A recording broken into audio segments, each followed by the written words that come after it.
Bismillahirrahmanirrahim. Assalamualaikum warahmatullahi wabarakatuh. Waalaikumsalam warahmatullahi wabarakatuh. Baik anak-anak, kita ketemu lagi di pertemuan yang ke berapa sekarang? 2, Bu. Pertemuan kedua. Nah, sebelum kita memulai pelajaran, alangkah lebih baiknya kalian berdoa terlebih dahulu. Dipimpin oleh ketua kelasnya ya. Sebelum kita memulai mata pelajaran hari ini, ada baiknya kita berdoa dulu keyakinan masing-masing. Berdoa dimulai. Berdoa selesai. Baik, sekarang kita masuk di teks narasi. Minggu lalu kita sudah memasuki teks eksposisi. Nah, sekarang kita masuk di teks narasi.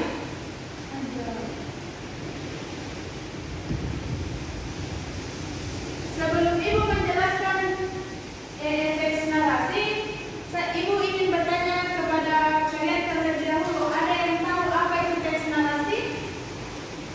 Tidak, Bu.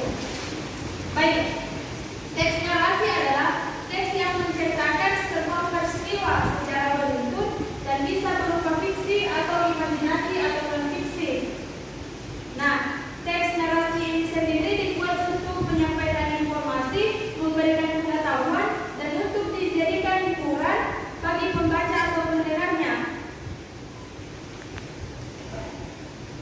Dan dari penjelasan singkat ini bisa ditarik kesimpulan bahwa narasi memiliki identik dengan cerita atau kisah, menonjolkan tokoh atau pelaku menurut perkembangan dari waktu ke waktu dan disusun secara sistematis. Nah, ada juga ciri-ciri teks narasi.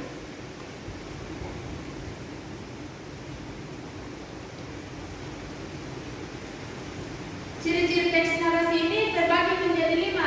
Di antaranya ada yang tahu? Ya, Bu. Yang pertama, menceritakan peristiwa atau pengalaman penulisnya. Yang kedua, kejadian dari peristiwa yang diceritakan merupakan kejadian yang benar-benar terjadi atau imajinasi atau gabungan keduanya. Yang ketiga, berdasarkan pada konflik. Yang keempat, mempunyai nilai estetika, harus disusun secara kronologis. Adapun struktur dan teks narasi, supaya anak-anakku sekalian bisa lebih paham, saya share materinya di grup. Anak-anakku sekalian bisa lihat di grup kelasnya materi tentang teks narasi ini.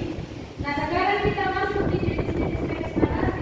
Ada 3 jenis teks narasi. Yang pertama narasi informatif, yang kedua narasi aktif, dan yang ketiga narasi sugestif. Nah, dari ketiga jenis